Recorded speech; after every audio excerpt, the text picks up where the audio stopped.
notre Dieu, il est le Saint des Saints. Il est le Seigneur des Seigneurs. Il est le Roi des Rois.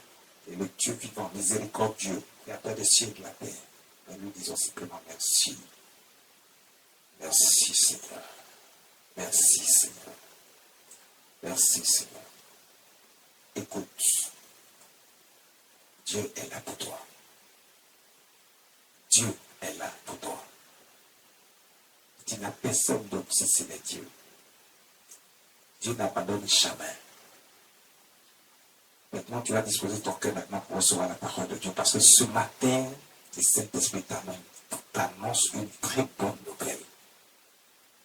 La bonne nouvelle ce matin, c'est que le Seigneur dit, tu es la première de ses cieux. Wow.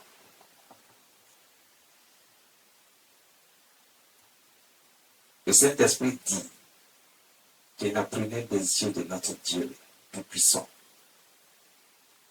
Tu es la prunelle des yeux de Jésus-Christ, notre Seigneur.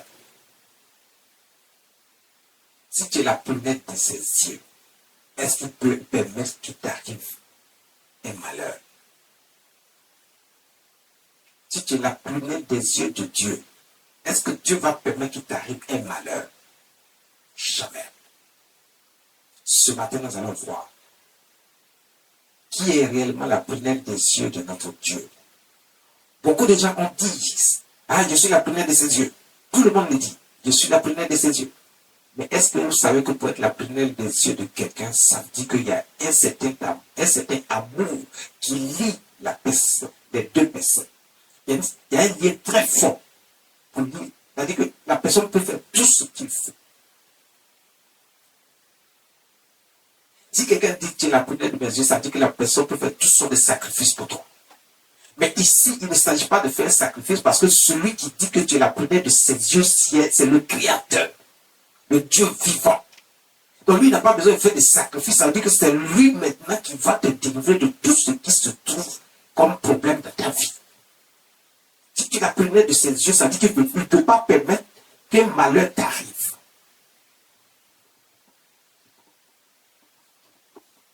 Si tu es la prunelle des yeux du Dieu vivant, nous allons voir Exode chapitre 4 à partir du verset 29.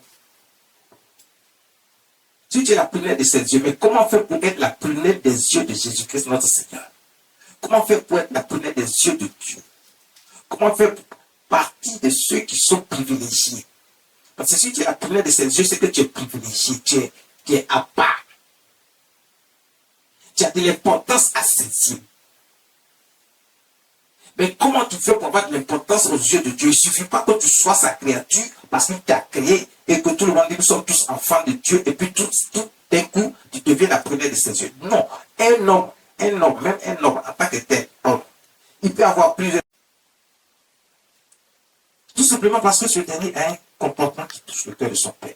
Donc il y a un lien fort, il y a quelque chose qui est dit, que toi tu ne peux pas comprendre.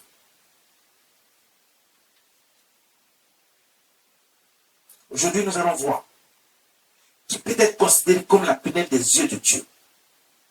Pour qu'en toute circonstance, dans toute situation, quel que soit le problème, Dieu ne réfléchit pas et puis il dit j'agis, il dit me voici, et puis il intervient dans la vie de la personne. Voici. Le verset 22. Tu diras à Pharaon, ainsi parle l'Éternel, Israël est mon fils, mon premier-né.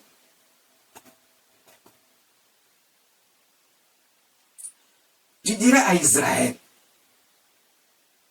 tu diras à Pharaon, ainsi parle l'Éternel, Israël est mon fils, mon premier-né. Waouh! Dieu est en train d'envoyer Moïse et son serviteur, le prophète, il vient de le choisir. Bon, Moïse était choisi avant même sa naissance, mais lui-même ne savait pas. Maintenant, Dieu l'envoie en mission.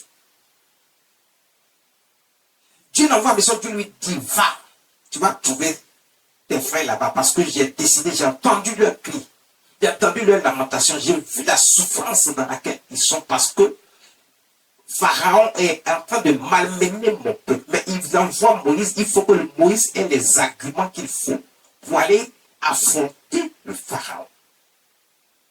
le roi d'Égypte. Il dit, va et dit, ainsi parle l'Éternel.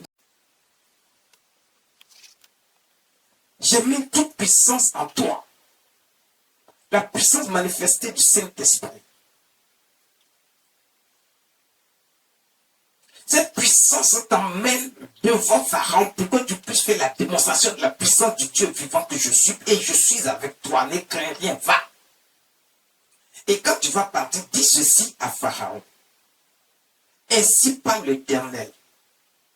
On ne va pas t'arrêter devant lui pour dire que c'est toi qui parles. Il ne va pas te considérer. Il va te voir un homme comme lui, alors qu'il ne doit pas te voir un homme comme lui. Il doit voir Dieu. Il doit voir que tu es différent. Tu n'es pas un homme ordinaire.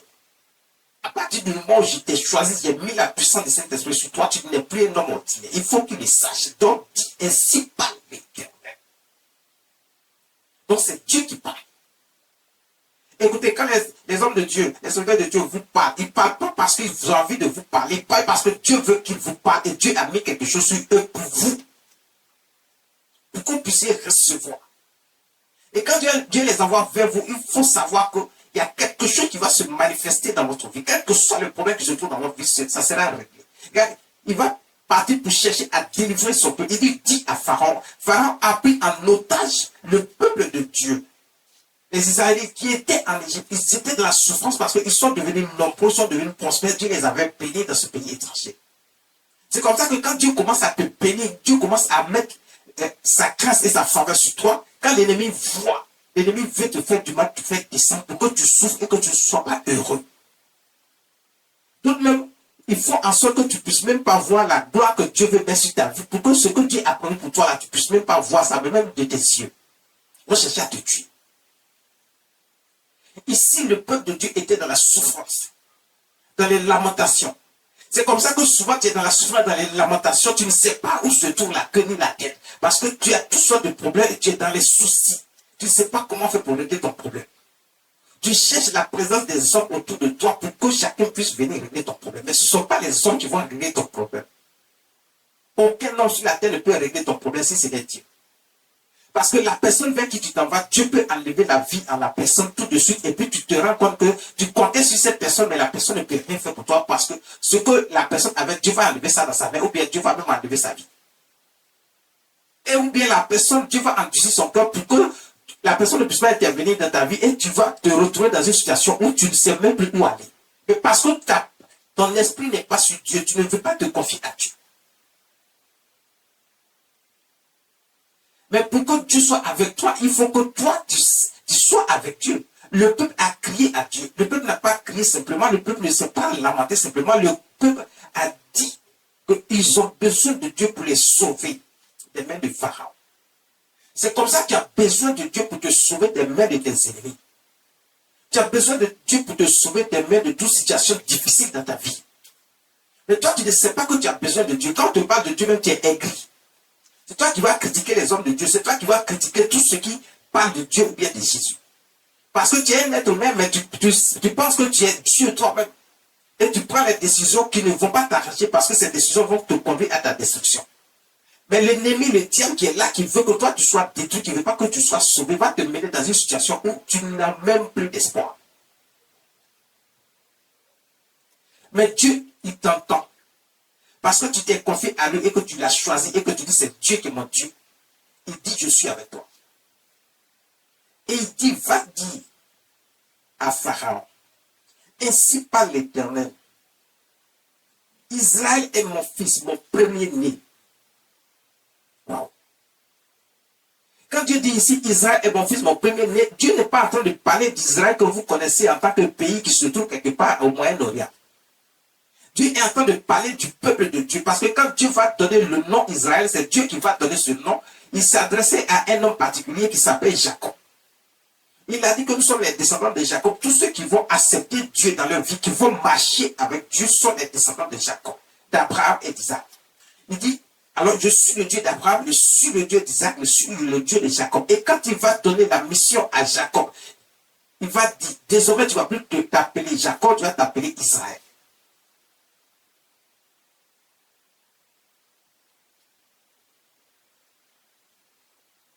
Israël veut dire ce qui est de Dieu.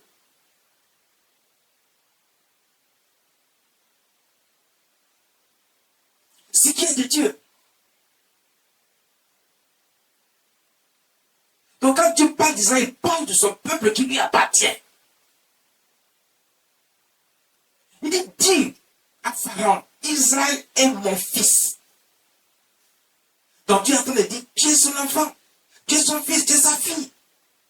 Pourquoi tu veux aller voir quelqu'un d'autre? Pourquoi tu veux te confier à tes ancêtres qui ne peuvent rien faire pour toi, qui sont des êtres humains comme toi, qui n'ont pas la possibilité ni la capacité de faire quelque chose pour toi, de te sortir de tous tes problèmes. Mais tu te confies à des gens qui sont morts. Ils sont morts, ils ne sont plus vivants, ils n'entendent même pas, et puis ils ne voient pas ce que tu fais, ils n'entendent pas ce que tu dis. Mais tu te confies à eux. Tu ne sais pas qu'en te confiant à tes ancêtres, ou bien aux féticheurs, au marabout, tu ne sais pas que tu es en train de te confier à Satan. Tu es en train de te confier au diable parce qu'eux, ils ne peuvent rien faire pour toi. Le seul qui peut faire, c'est Dieu, c'est Jésus-Christ, notre Seigneur. Il dit, Israël est mon fils. Donc, il est en train de dire que toi, tu es son fils, tu es sa fille. Quand Dieu est en train de dire, Israël est mon fils, il s'agit d'une multitude de personnes. Il y a des hommes, il y a des femmes, il y a des enfants. C'est ça, il dit, Israël est mon fils. Donc, il est en train de parler de son peuple. Et toi, tu fais partie du peuple de Dieu. Tu es l'enfant de Dieu. Il dit, Israël est mon fils. Mon premier-né. Quand Dieu dit que tu es son premier-né, ça veut dire que tu comptes à ses yeux. Il a créé aussi les autres hommes, oui, c'est vrai, il a créé les autres hommes, oui, les autres hommes, ils existent, parce que tout le monde dit, nous sommes enfants de Dieu. Non, nous ne sommes pas tous enfants de Dieu. Nous avons tous été créés par Dieu. Mais Dieu fait un choix, et un choix très fort. Il dit, Israël est mon fils, ça veut dire que le peuple de Dieu est à moi. Et c'est mon premier-né, c'est celui que je compte. Bon, Dieu ne compte pas celui, mais c'est lui que je reconnais d'abord en tant qu'homme et humain que j'ai créé. C'est ceux qui ont choisi d'être avec Dieu, d'accepter Dieu, qui marchaient avec Dieu. C'est ceux-là que je considère d'abord. Donc si je dois faire quelque chose pour quelqu'un sur la terre, je vais faire d'abord cette chose-là pour ceux qui ont accepté que je suis leur Dieu. Mais pas pour tout le monde. Écoutez, de temps en temps, Dieu peut poser certaines actions pour les gens qui n'ont pas accepté Dieu, pour qu'ils voient qu'il est le seul et le vrai Dieu, le Créateur, qui peut faire tout et qu'il est le Dieu de l'impossible. Donc c'est à lui que tout obéit. Donc il peut poser certaines actions pour certaines personnes. Ne croyez pas que parce qu'il fait ça, donc il est tout le monde, ça veut dire que tout le monde peut bénéficier de sa grâce. Non. Il fait ça pour que les gens retrouvent la raison, qu'ils sachent qu'il n'y a qu'un seul Dieu, il n'y en a pas deux, pour qu'ils aillent voir ailleurs ou bien s'attachent aux autres du diable. Mais pour qu'ils viennent à lui, à Jésus-Christ, et qu'ils sachent que c'est lui seul qui peut leur sortir de toutes sortes de problèmes et de situations. C'est lui qui est le Créateur. C'est lui qui t'a créé. C'est lui qui peut te donner le souffle de vie. Le souffle de vie qui te donne, et puis tu prends pour te promener, tu prends pour critiquer les gens partout. C'est Dieu qui t'a donné, c'est Jésus qui t'a donné ça. Mais tu ne sais même pas que c'est Jésus. Toi, tu penses que tu l'as eu par toi-même. Tu te prends pour Dieu. Et toi, tu te promènes dans tous les quartiers pour parler, pour dire n'importe quoi. Mais Dieu peut enlever le souffle de vie là en toi tout de suite. Et tu deviens quoi? Tu deviens quoi? Tout de suite, une maladie peut venir sur toi. Tu ne sais pas comment c'est venu. Dieu peut te mettre à l'épreuve, va mettre une maladie sur toi, puis tu es confronté à une situation où aucun être humain ne peut te sauver. Maintenant, tu ne veux pas appeler Dieu. Tu ne veux pas entendre parler de Jésus. Pourtant, on te dit que c'est lui seul qui pourra te sortir de cette maladie. Maintenant, tu fais comment? Donc, il y a ceux qui ont choisi d'être, ils ont reconnu Dieu comme étant Dieu créateur des cieux et de la terre, celui seul, le Seigneur Jésus-Christ, qui est venu pour nous et qui ne veut pas que nous soyons dans la perdition. Il veut que nous soyons sauvés. Il ne veut pas que le diable puisse égarer toute la créature de Dieu, les êtres humains que Dieu a créés. Dieu veut qu'au moins une bonne partie soit rachetée et qu'il soit sauvé. C'est pour ça qu'il envoie ses serviteurs vers vous.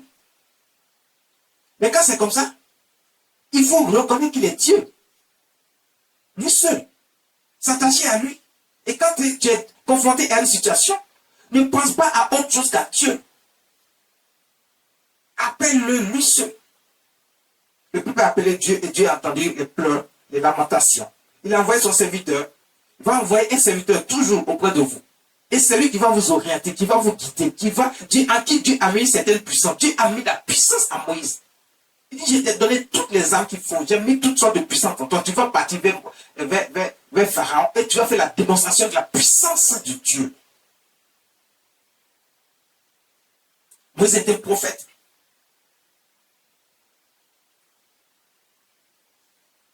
Et nous, en tant que prophètes, Dieu nous a choisis.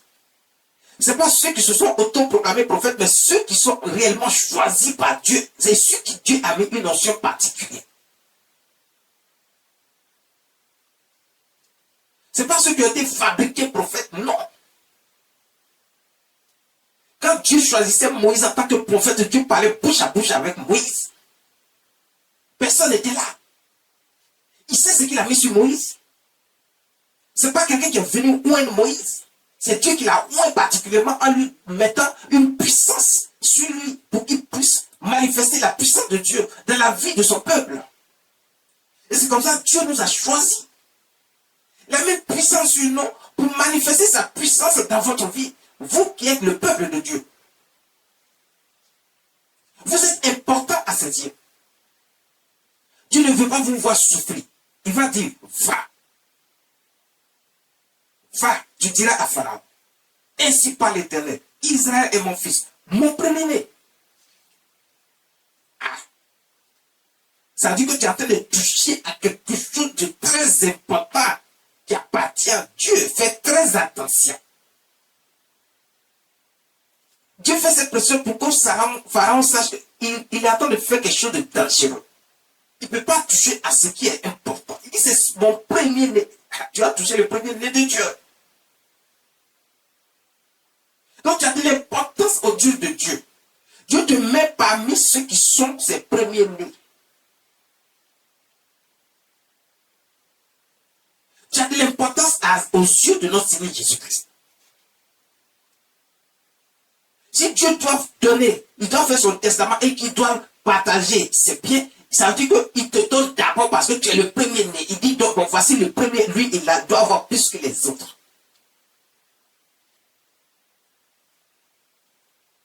C'est pour ça que même ceux qui ne sont pas avec Dieu, même si Dieu leur a donné un peu, c'est pour qu'ils retrouvent la raison qu'ils viennent à Dieu, mais Dieu va donner plus à ses enfants, à son peuple. Et c'est ce que beaucoup de gens, des chrétiens ne savent pas, et puis ils s'en vont plutôt chercher des raccourcis, parce que c'est ailleurs qu'ils peuvent avoir plus. Mais Dieu dit, c'est avec lui. Quand tu es le premier-né là, tu as plus que les autres.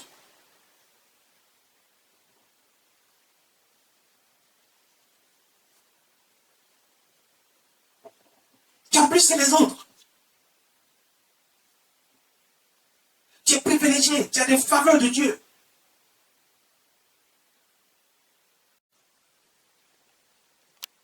Dieu dit, laisse-le aller pour qu'il me serve. Dieu ne veut pas que l'ennemi te laisse pour que tu ailles faire encore ce que tu veux, pour que tu continues de servir le diable, pour que tu continues de marcher dans les œuvres du monde, pour que tu marches selon les plaisirs de ce monde, pour que tu fasses ce que bon te semble. Mais il dit, laisse-le aller. Si Dieu considère que tu es son premier fils, ça dit, tu as de l'importance à ses yeux. Et si tu as de l'importance à ses yeux, il dit, laisse-le aller. Il dit à l'ennemi, ne le touche pas, laisse-le aller, ne le fais pas souffrir. C'est mon fils, c'est mon premier-né. Laisse-le partir pour qu'il me serve. Dieu dit, il donne une condition, il dit pour qu'il me serve. Donc c'est pas pour que tu ailles faire non plus ce que tu veux. C'est pas pour que tu sois dans les quartiers en train de critiquer les gens. Même les hommes de Dieu, tu les critiques. Comment Dieu peut t'aider toi si tu passes ton temps aussi à critiquer les hommes de Dieu? Si tu parles mal des hommes de Dieu, si tu parles mal de ton prochain, c'est toi qui as toutes sortes de scoop à donner aux gens. En train de colmater des ragots partout dans les quartiers. Non. Il dit pour qu'il me serve. Donc servir Dieu, c'est lorsque tu sais qu'est-ce que Dieu veut. Et puis tu marches selon ce que Dieu veut. C'est ça, servir Dieu. Et quand tu marches selon ce que Dieu veut, tu deviens important aux yeux de Dieu. On ne se déclare pas, je suis chrétien, et puis tu deviens important aux yeux de Dieu. Non. Je suis chrétien, ça ne fait pas de toi quelqu'un d'important aux yeux de Dieu. Il y a beaucoup de gens qui vont dans l'église, il y a même des sorciers qui sont à l'église. Pourquoi fois, ils sont dans l'église, mais ils ne peuvent pas être sauvés parce qu'ils n'ont pas encore accepté Dieu malgré qu'ils sont dans l'église, parce qu'on trouve des sorciers dans l'église. Donc, Jésus lui-même l'a dit, dans l'église, il y a 3 catégories de personnes. Il y a une seule catégorie qui peut sauver, qui peut porter du fruit. C'est-à-dire ceux que Dieu peut reconnaître comme réellement son peuple et qui peut toucher le cœur de Dieu. Et ce que Dieu appelle la prunelle de ses yeux. Donc, il ne faut pas simplement t'asseoir dans l'église, chauffer le pain, et puis tu dis, moi je suis aussi enfant de Dieu, je suis chrétien, nous tous on connaît Dieu. Non.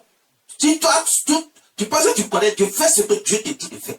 Fais ce que Jésus te dit de faire. Ne fais pas ce que tu veux, et puis tu viens t'arrêter dans le quartier pour raconter ta vie. Fais ce que Dieu te demande de faire. Ne fais pas ce que toi tu veux. Si tu es vraiment chrétien et que tu connais vraiment Dieu et que toi aussi tu es enfant de Dieu, tu penses que Dieu aussi te connaît et qu'il doit faire des choses pour toi aussi, alors fais simplement ce que Dieu te dit. Mets en pratique ses lois et ses commandements. Ne marche pas selon ta propre volonté. Ne marche pas selon ce que tu vois autour de toi, que le diable a sémé dans ce monde et qui a mené tout le monde à la perdition. Jésus dit, tous ont péché, ils sont privés de la gloire de Dieu. C'est ce que la Bible dit. Mais Dieu, qui est le Dieu de bonté et de miséricorde, il tend toujours les mains afin que chacun de nous soit sauvé. Les gens sont assis dans l'église, mais ils ne font rien avec l'église. Ils ne font rien avec Dieu. Il dit, laisse-le partir pour qu'il me serve. Donc, pas pour que tu ailles faire quelque chose, mais si Dieu veut, il veut te sauver, il veut te délivrer, c'est pas pour que après tu fasses ce que toi tu veux, mais c'est pour que tu puisses le servir lui, Dieu. Pour que tu le reconnaisses comme Dieu et que tu puisses t'attacher à lui et qu'à toutes choses, il soit au centre et à la fin, au commencement et à la fin de toutes choses dans ta vie.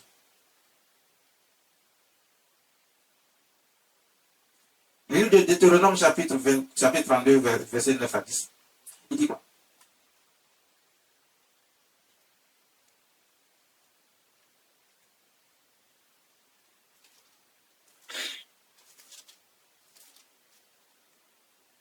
Il dit quoi?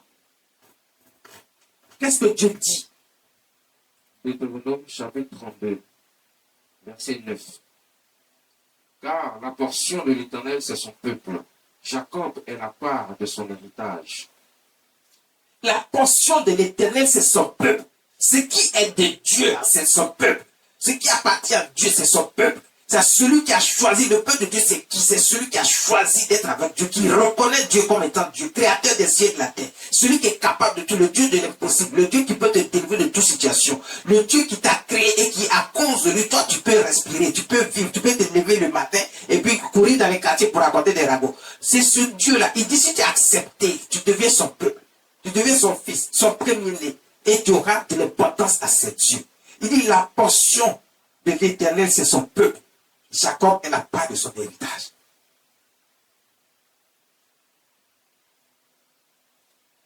Quand Dieu était en train de faire son alliance avec Abraham, il ne s'agit pas de la peau de la couleur d'une peau. Il ne s'agit pas de la couleur de la peau. Il s'agissait d'une mission qui était bien définie. C'est-à-dire ceux qui vont accepter Dieu. Il y a des gens qui ont dit non, ça c'est religion des Blancs. Quelle religion des Blancs? Est-ce que le Blanc a créé la terre? Est-ce que le Blanc a créé les cieux? Est-ce que le Blanc a créé l'homme? Pourquoi tu as la même morphologie que le Blanc? Et puis c'est la couleur qui fait la différence. Pourquoi vous avez le même aspect? Pourquoi il n'y a rien sur le Blanc qui est différent sur le noir ou bien sur le japonais ou l'arabe? Mais c'est parce que Dieu a créé l'homme. Ce sont les différentes zones géographiques au niveau de la terre qui ont fait que la couleur de la peau de l'homme change selon les régions. Selon les régions. Parce qu'il y a quelque chose qui est dans le corps de l'homme qu'on appelle la mélanine, qui, lorsque tu es dans une zone chaude, par exemple, cette mélanine te permet, c'est-à-dire qu'il injecte quelque chose dans ton corps pour supporter la chaleur. Et quand il injecte, et que plus que la chaleur est au fond, ça va assombrir la couleur de ta peau. C'est ce qui fait que ceux qui sont dans la zone chaude, comme en Afrique par exemple, ils ont la couleur sombre. Mais ce n'est pas parce qu'ils sont différents du blanc. Dieu qui a créé l'homme, il dit, allez partout le monde, faites de toutes les nations mes disciples. Donc ça dit, nous tous nous appartenons à Dieu. Regardez, même le sorcier, là, il est là-bas, là, quand ça chauffe, là, il reconnaît, lui, il sait que Dieu existe. Il sait qu'il a été créé par Dieu. C'est vous qui n'êtes rien là, vous pensez même que Dieu n'existe pas. Alors que le méchant lui-même là, lui-même qui est dans les choses bizarres, dans les sectes là même là, lui-même il sait que Dieu existe. Lui-même il le sait. Il a peur de Dieu. Est-ce que vous savez que Satan connaît l'existence de Dieu et que Satan a peur de Dieu? Satan a été jugé, rejeté par Dieu. Donc Satan connaît Dieu. Alors toi tu es qui et puis tu ne reconnais pas Dieu et tu veux te donner, tu veux faire croire que toi-même tu es Dieu et tu te mets à part. Il y a des gens qui vont adorer leurs ancêtres. Ils considèrent leurs ancêtres plus que Dieu. Ton ancêtre peut faire quoi pour toi? Il est mort, il est parti, il ne sait même pas que tu existes encore. Lui-même, il ne sait même pas si toi tu existes encore. Parce que tout ce que tu vas dire ici, il ne sait pas. Tout ce que tu vas faire, il ne sait pas. Il est mort, il est parti. S'il a été mauvais, il est dans le feu en train de souffrir là-bas. S'il a été bon, il va aller attendre au paradis. Mais toi, tu crois que lui, il peut faire quelque chose. Il peut faire quoi pour toi? S'il n'a rien pu faire pour lui-même, et puis il est mort quand même, il est parti. Il peut faire quoi pour toi? Qu'est-ce qu'il peut faire pour toi? Il ne peut absolument rien faire pour toi.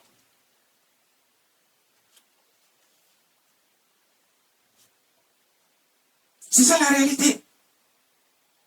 Mais toi, tu crois qu'il peut faire quelque chose pour toi. Pourtant, il ne peut rien faire pour toi. Vous êtes attaché à des idoles, à des êtres humains comme vous. Attachez-vous à Dieu. Quand tu t'attaches à Dieu, Dieu te reconnaît, tu deviens la prunelle de Dieu. Tu deviens important aux yeux de Dieu. Il dit, c'est mon peuple. Jacob est la part de son héritage. Le verset 10, il dit quoi? Verset 10. Il l'a trouvé dans une contrée déserte, dans une solitude aux effroyables hurlements. Dieu t'a trouvé dans une contrée déserte. Ça veut dire que où personne ne veut de toi. Où personne ne te considère, où les gens te méprisent, où on pense que tu n'es rien, tu ne seras jamais rien. Où on t'insulte. Où on pense que toi, tu ne vas jamais devenir quelqu'un. Quand tu passes, on se moque de toi. Mais Dieu dit, je l'ai trouvé là-bas. Parce que c'est ce dernier-là. Quand il s'est souvenu que Dieu existe, il va crier à Dieu et Dieu va répondre. Si tu sais que Dieu est ton Dieu, quelle que soit la situation qui t'arrive, ne ferme pas les yeux, ne va pas vers les hommes, mais crie à Dieu. Crie à Dieu et va vers un homme de Dieu qui va t'orienter, qui va te guider, il va te donner la voie à suivre et tu trouveras la solution à ton problème. Parce que Dieu dit, je l'ai trouvé dans les déserts. Donc ça dit, je l'ai trouvé dans une situation où personne ne veut de lui. Il l'a trouvé dans une situation où il n'a rien. Il l'a trouvé dans une situation de souffrance. Dans le désert là, il n'y a pas de l'eau, il n'y a rien. Il y a pas à manger. Si tu ne fais pas attention, tu vas mourir là-bas. Mais Dieu dit, c'est là-bas que je l'ai trouvé. Donc ça dit que Dieu t'a trouvé dans une situation de souffrance et il te dit, c'est là-bas qu'il est trouvé et je le fais sortir du désert. Donc il a trouvé dans une contrée déserte, dans une solitude aux effroyables hurlements. Il a entouré, il en a pris soin. Il a gardé comme la prunelle de son œil. Dieu l'a trouvé. Dieu t'a trouvé. Parce que tu as accepté qu'il est ton Dieu, il t'a trouvé. Dès que tu acceptes que Dieu est ton Dieu, ça veut dire que Dieu vient de te trouver. Tu étais égaré, mais Dieu t'a trouvé. Quand tu acceptes que tu marches réellement maintenant avec Dieu, Jésus que c'est ton Seigneur. Dieu t'a trouvé, quelle que soit la situation, il dit, je l'ai trouvé dans une solitude effroyable et aux effroyables hurlements. Tu es en train de lamenter, Dieu t'entend et te voit parce que tu as accepté que lui est ton Dieu et que tu veux marcher avec lui désormais. Tu reconnais Jésus comme Seigneur. Dieu dit. Alors, il a entouré, il en a pris soin. Dieu va t'entourer, Dieu va prendre soin de toi. Est-ce que tu sais pourquoi il prend soin de toi? Parce que tu reconnais qu'il est Dieu. Tu reconnais qu'il est ton Dieu. Tu as accepté Jésus-Christ comme ton Seigneur et Sauveur. Et maintenant, tu marches selon ses voies. Dieu dit, à ce moment-là, il prend soin de toi. Il dit, il en a pris soin. Et il a gardé comme la prunelle de son œil. Dieu a gardé son peuple comme la prunelle de son œil. Il veille sur ça. pour que personne ne puisse te toucher, pour que personne ne puisse te faire du mal, pour que la pauvreté ne frappe pas à ta porte, pour que même si tu étais dans la pauvreté, il te sort de la pauvreté, il te repositionne, et puis tes ennemis, tous ceux qui t'en voulaient, tous ceux qui se moquaient de toi, au moins vont se rendre compte, regarde, tu es devenu quelqu'un, il ne peut même pas te toucher encore. Et puis ils vont dire, mais il a fait comment? Mais c'est Dieu. C'est Jésus-Christ. Il a dit, je prends soin de lui. J'ai pris soin. Parce qu'il est la prunelle de mon œil. J'en prends soin. Parce que tu l'as reconnu, tu deviens important à ses yeux et il prend soin de toi. Il ne va pas te laisser dans les problèmes, il ne va pas te laisser dans les difficultés, il ne va pas te laisser dans les mains de tes ennemis. Le verset 11, il dit, pareil à l'aigle qui veille sa couvée, voltige sur ses petits, déploie ses ailes. C'est comme ça que l'aigle fait. Il veille. Il ne laisse pas. Et Dieu veille sur toi. Il dit c'est pareil. Donc ça veut dire que Dieu fait comme... C'est lui qui a créé l'aigle. Mais il prend l'exemple de l'aigle pour vous dire qu'il fait plus que ce que l'aigle fait. L'aigle, quand il a des enfants, il a fait ses petits là. Il ne va pas laisser quelqu'un toucher à ses petits. Tu penses qu'il n'est pas là. Mais quel que soit l'endroit où il se trouve, il a les yeux fixés sur ses enfants. C'est comme ça que Dieu a les yeux fixés sur toi parce que tu as accepté qu'il est ton Dieu. C'est comme ça que Jésus a les yeux fixés sur toi parce que tu as accepté qu'il est ton Dieu. Il est ton Seigneur et ton Sauveur. Alors il ne peut pas te laisser, il ne peut pas laisser quelqu'un te toucher, il ne peut pas laisser même le sorcier te toucher. Il ne peut pas laisser les gens te faire du mal. Même quelqu'un veut prendre ta vie, il va faire en sorte pour arracher ta vie là, dans la main de la personne. Et tu vas revenir à la vie parce que tu es important à ses yeux, tu es comme la première de ses yeux. Il dit, il prend soin de toi, il veille sur toi. Il dit, c'est comme l'aigle qui veille sur sa couvée. Il voltige. Donc Dieu est là, ses regards sont partout pour regarder si quelqu'un veut s'approcher de toi, si quelqu'un veut te faire du mal. Pour qu'il fasse en sorte que personne ne puisse te faire du mal. Il déploie ses ailes. Et Dieu ne va jamais permettre que quelqu'un te fasse du mal parce que tu es la prunelle de ses yeux.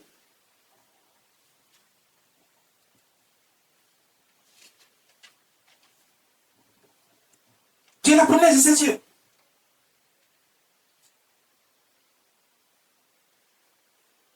C'est comme ça que l'aigle fait. Luc chapitre 8, verset 5. Luc chapitre 8, verset 5. 5 à 8. Luc le chapitre 5, verset 6. Luc chapitre 8, verset 5 à 8. La Bible dit, un semeur sortit pour semer sa sémence. Un semeur sortit pour semer sa sémence. Comme il semait, prenons la lecture. Luc chapitre 8, verset 5. Un semeur sortit pour semer sa semence. Comme il semait, une partie de la semence tomba le long du chemin. Une partie de la semence tomba le long du chemin. Elle fut foulée aux pieds et les oiseaux du ciel la mangèrent. Elle fut foulée aux pieds, les oiseaux du ciel la mangèrent. Dieu est en train de parler ici en parabole. Jésus est en train de parler en parabole. Mais quand il parle, parce qu'il y a beaucoup de gens qui ne comprennent pas. Mais vas-y, continue. Verset 6. Une autre partie tomba sur le roc. Quand elle fut levée, elle sécha, parce qu'elle n'avait point d'humidité. Le sément dont on parle ici, là, c'est Dieu, c'est la parole de Dieu. C'est la parole de Dieu. Mais quand la parole de Dieu tombe, ça doit tomber en temps normal dans les oreilles des hommes pour qu'ils reçoivent et qu'ils sachent qui est Dieu et savoir faire le bon choix. Choisir le vrai Dieu. Ne pas s'éparpiller et prétendre qu'il y a d'autres dieux. Ils savent adorer des idoles, des fétiches. Ils sont attachés à des choses mystiques. Ils pensent que c'est ça Dieu. C'est pas ça Dieu. Parce que le diable a été rejeté avant qu'il soit définitivement détruit et exterminé. Il veut partir avec des gens, mais des hommes. Donc il va s'aimer un certain nombre de choses et les gens pensent que c'est ça qui est la vérité. Et les gens marchent selon les œuvres du diable, ils pensent que c'est la vérité. Ils se donnent bonne conscience en marchant selon les œuvres de ce monde.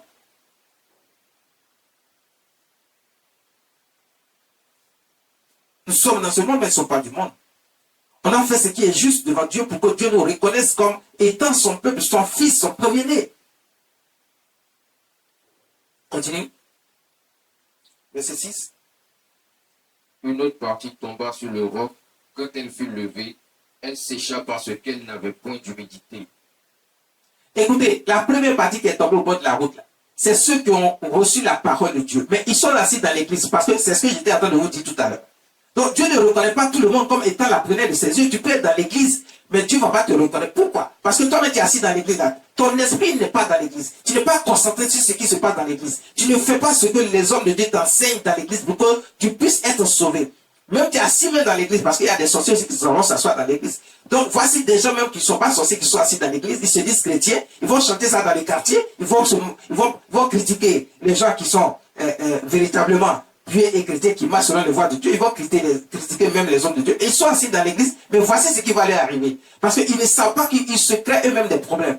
Ils reçoivent la parole de Dieu, ils ne veulent rien en faire. Pendant qu'ils sont assis dans l'église, ils sont sur leur téléphone, ils sont en train de naviguer sur les réseaux sociaux avec un certain nombre de personnes qui n'ont pas de pudeur, des gens qui sont sans intelligence, qui sont en train de faire n'importe quoi. Mais eux-mêmes, ils sont assis dans l'église, ils sont en train de faire des choses qui n'ont rien à voir avec ce qui est en train d'enseigner dans l'église. La parole de Dieu qui est en train d'être enseignée. Donc cette parole-là, ça glisse sur eux, ça ne rentre pas en eux. Ils ne peuvent pas recevoir comme il faut. Pourquoi? Parce que Satan vient dans l'église lui aussi.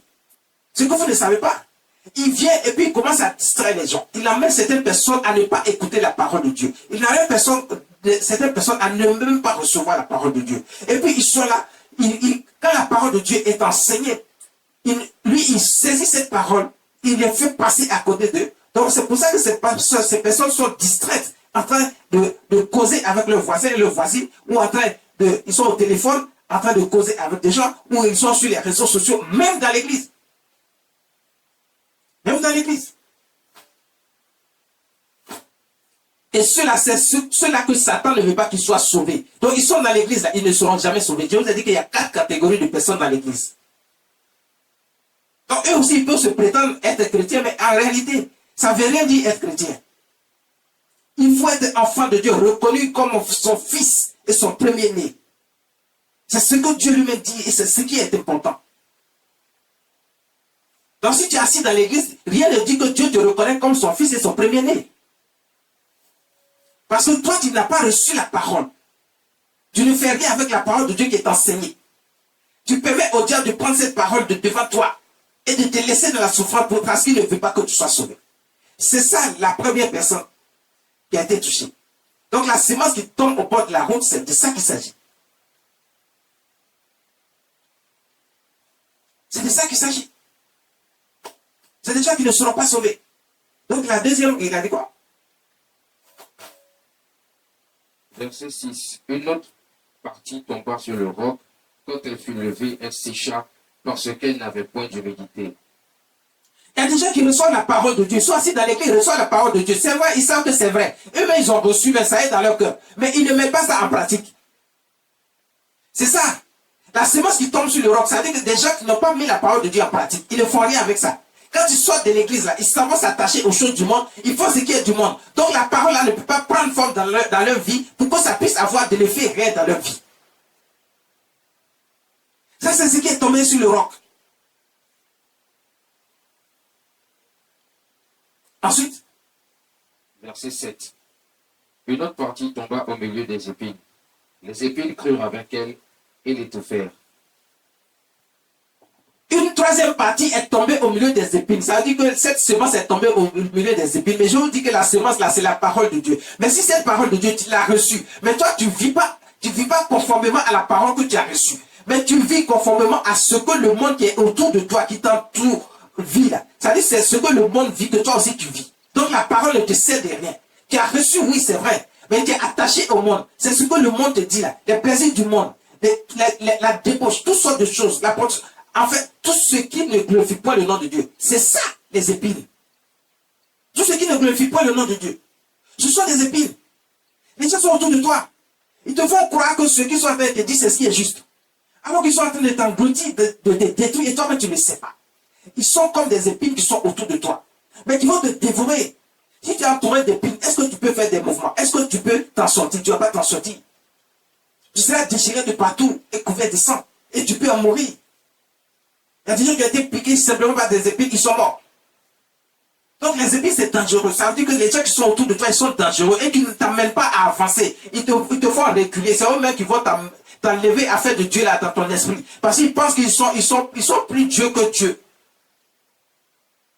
Ils n'écoutent pas la parole qui a été enseignée. Ils ne le font pas selon ce qui a été enseigné. Ils ont reçu la parole, mais ils ont tronqué la parole contre les choses de ce monde, contre le plaisir de ce monde, en train de faire autre chose qui n'a rien à voir avec Dieu.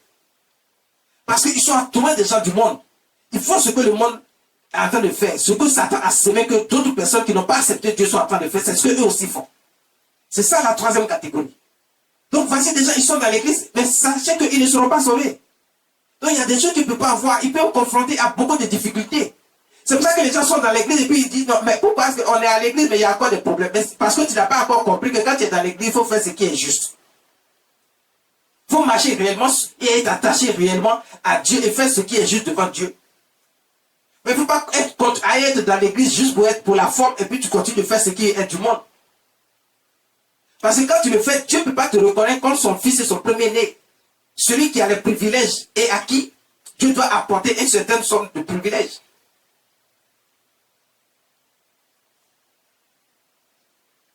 Quand Dieu te reconnaît, alors à ce moment-là, tu deviens comme la prunelle de ses yeux. Il veille sur toi.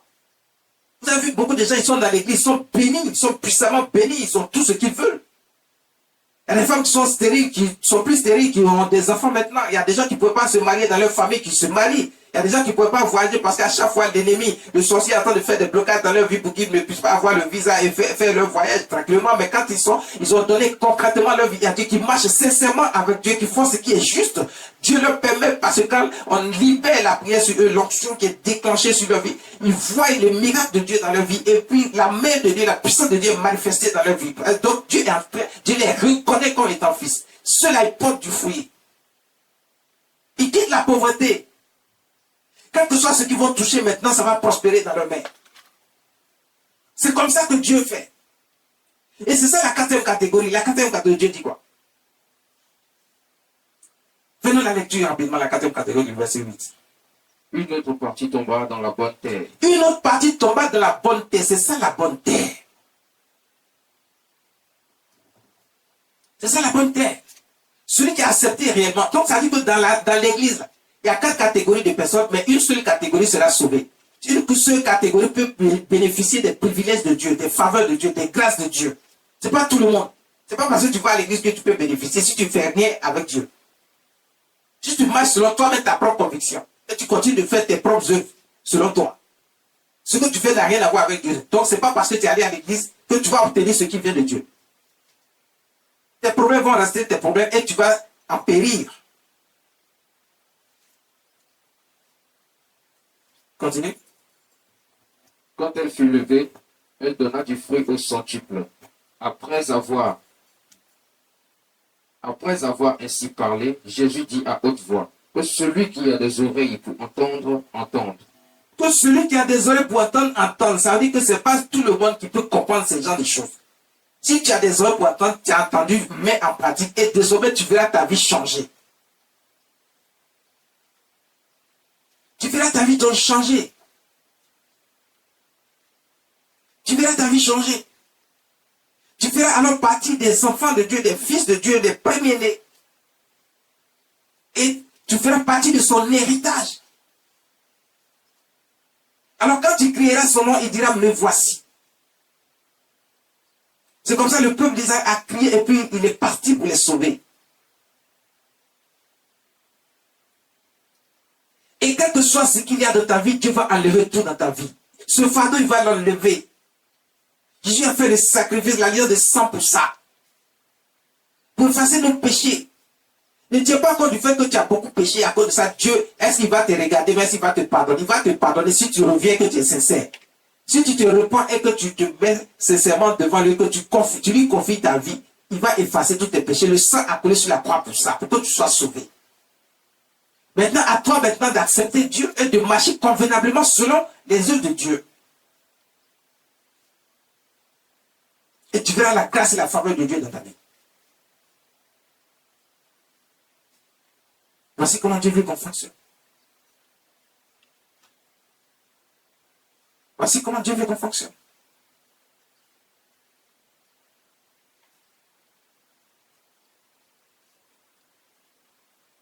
Il est important de le savoir. Il est important de le savoir. Il est important de le savoir.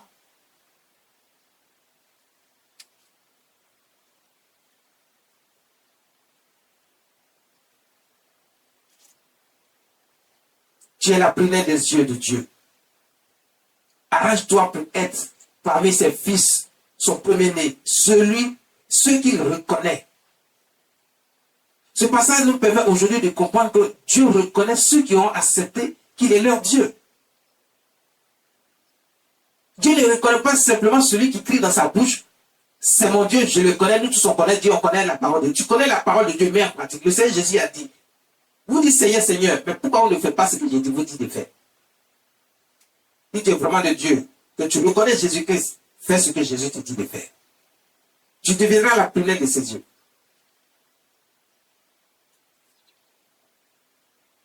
Tu deviendras la prunelle de ses yeux.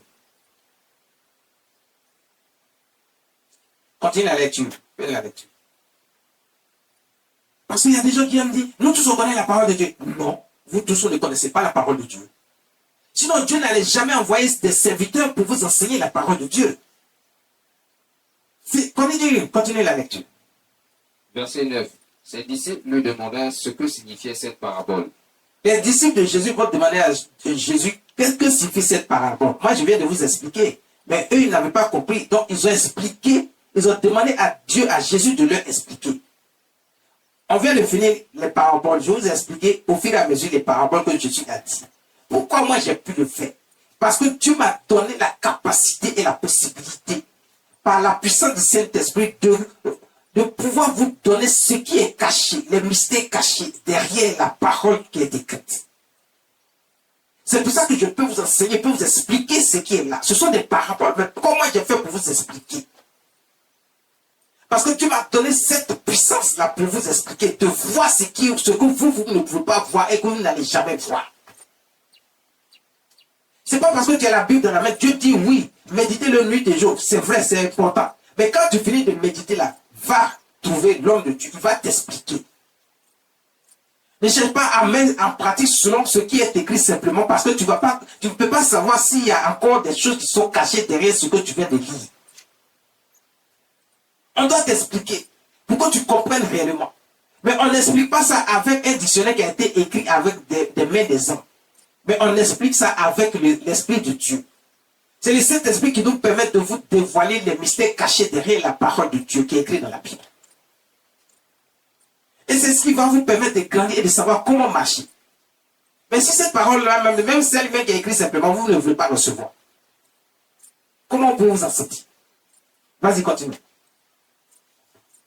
Verset 10. Il répondit, il vous a été donné de connaître les mystères du royaume de Dieu, mais pour les autres, cela leur est dit en parabole. C'est ce que je suis en train de vous dire. Toute la Bible a été écrite en énigme et en parabole. Donc, ça veut dire qu'il y a des choses, vous allez lire, vous pensez que c'est ce que vous croyez être, mais en réalité, il y a autre chose que Dieu veut dire à travers ce verset biblique, que vous ne connaissez pas. Mais il dit à ses disciples, vous, il vous a été donné de connaître ces mystères. Donc, en tant que serviteur de Dieu, vous, il vous est permis de connaître ces mystères par la puissance du Saint-Esprit qui est manifestée en vous, selon l'option que Dieu vous a donnée pour votre mission.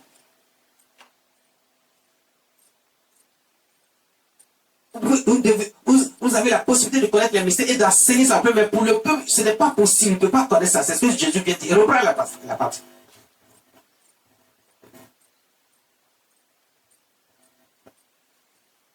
Verset 10. Il répondit, il vous a été donné de connaître les mystères du royaume de Dieu, mais pour les autres, cela leur est dit en parabole, afin qu'en voyant, ils ne voient point, et qu'en entendant, ils ne comprennent point. En voyant, ils ne voient point, et en entendant, ils ne comprennent pas. Donc, vous pouvez voir ce qui est écrit. Donc, vous ne pouvez pas comprendre. C'est ce que Jésus lui-même dit, c'est ce que Dieu dit, c'est sa parole. Donc, arrêtez de dire, nous tous là, on connaît la parole de Dieu, vous connaissez ça comment? Si vous connaissez, pourquoi vous ne le mettez pas en pratique? Jésus a posé la question. Vous dites, Seigneur, Seigneur, mais pourquoi vous ne faites pas ce que je vous dis? Parce que vous ne comprenez pas la parole qui est écrite. Écoutez les hommes de Dieu, les enseignants de la parole de Dieu qui enseignent selon les mystères cachés derrière chaque verset biblique par le Saint-Esprit. par le Saint-Esprit. Continue la lecture.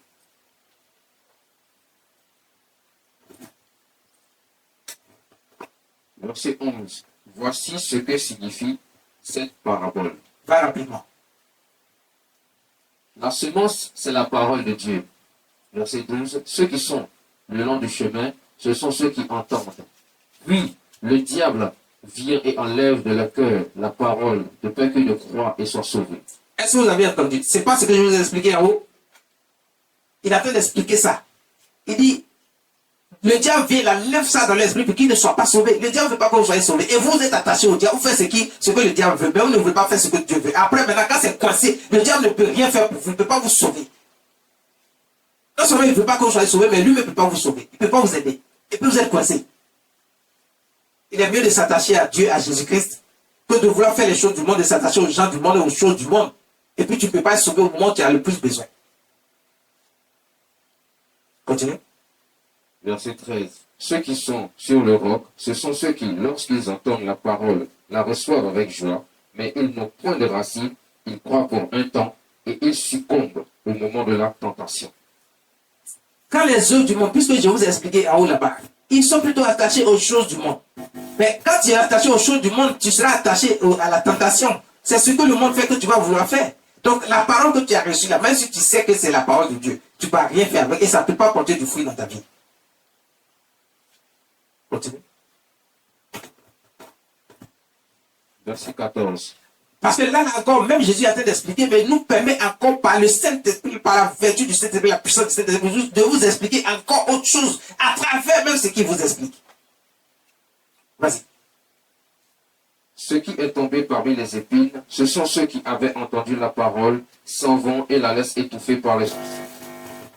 Par les soucis, les richesses et les plaisirs de la vie, et ils ne portent point de fruits qui viennent à maturité. Si tu es attaché à la débauche, à la prostitution, aux choses de la vie, et quand les problèmes vont venir, ça va s'attacher aussi à ta vie. Les difficultés vont venir, ça va s'attacher aussi à ta vie. Puisque ce sont les gens qui sont autour de toi, ton environnement, c'est ça qui t'intéresse, c'est à ça que tu crois pas en Dieu. Les problèmes de la vie feront partie de ta vie. Donc tu ne pourras pas être sauvé. Tu ne pourras pas recevoir comme tu dois recevoir. Tu vas rester dans les problèmes, dans les difficultés. Parce qu'à cause de ces problèmes-là, ton esprit n'est même pas concentré sur la parole de Dieu pour dire même que tu vas mettre en pratique, tu vas faire quelque chose de bien avec ça. Vas-y. Verset 15. Ce qui est tombé dans la bonne terre, ce sont ceux qui avaient entendu la parole avec un cœur honnête et bon. Ceux qui entendent la parole avec un cœur honnête et bon et qui la retiennent dans leur cœur. Vas-y, continue. La retiennent et portent du fruit avec persévérance. Ils portent du fruit avec persévérance. Ça veut dire qu'ils ont reçu la parole, ils ne vont jamais abandonner cette parole. Ils ont reçu comment ils doivent marcher avec Dieu. Ils ne vont jamais, même quelle que soit la situation qui va se présenter devant eux, ils ne vont jamais laisser cette parole-là. À chaque situation, quelle que soit la situation, même si c'est un problème, une difficulté, ils vont se tourner à Dieu parce qu'ils savent que c'est comme ça qu'ils peuvent être sauvés. Et Dieu dit que c'est ceux-là qui portent du fruit. C'est ceux-là qui reconnaissent comme ses fils, son premier-né. Et c'est ceux-là qui bénissent. C'est ceux-là qui crient à lui et puis il répond. C'est ceux-là qui sont la prunelle des yeux de Dieu. Continue.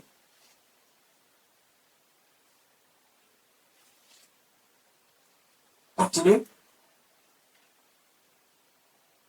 Verset 16. Personne, après avoir allumé une lampe, ne la couvre d'un vase ou ne la met sous un lit, mais il la met sous un chandelier, afin que ceux qui entrent voient la lumière. Jésus, il allume la lumière dans ta vie. Tu es la prunelle de ses yeux. Il ne va pas te laisser dans les ténèbres, dans l'obscurité, dans les problèmes, dans les difficultés, dans les soucis de ce monde. Il dit, je suis la lumière du monde. Donc si Jésus rentre dans ta vie, il faut savoir que c'est la lumière qui est là. Ça veut dire quoi? Ça veut dire que toutes sortes de problèmes vont quitter ta vie. Tu ne vas plus connaître les problèmes, les difficultés, les soucis de ce monde. Même si tu étais dedans, il t'enlève dans ça. Il met ce qui est bon et juste, qui va te rendre heureux.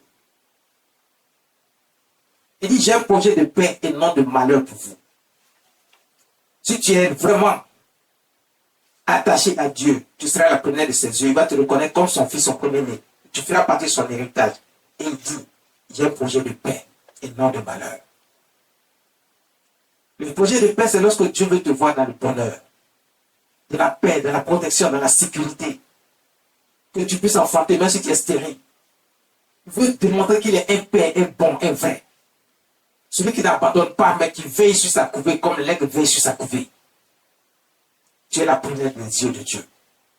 Dieu veut que tu le saches aujourd'hui. Et que tu saches comment faire ton choix. Ne te promène pas n'importe où, en train de faire n'importe quoi. Celui qui est autour de toi, ton environnement, il ne peut rien faire pour toi. Ne l'écoute pas. Écoute l'enseignement de la parole de Dieu. Dieu a envoyé ses serviteurs pour ça pour vous. C'est eux que vous devez écouter. Personne d'autre.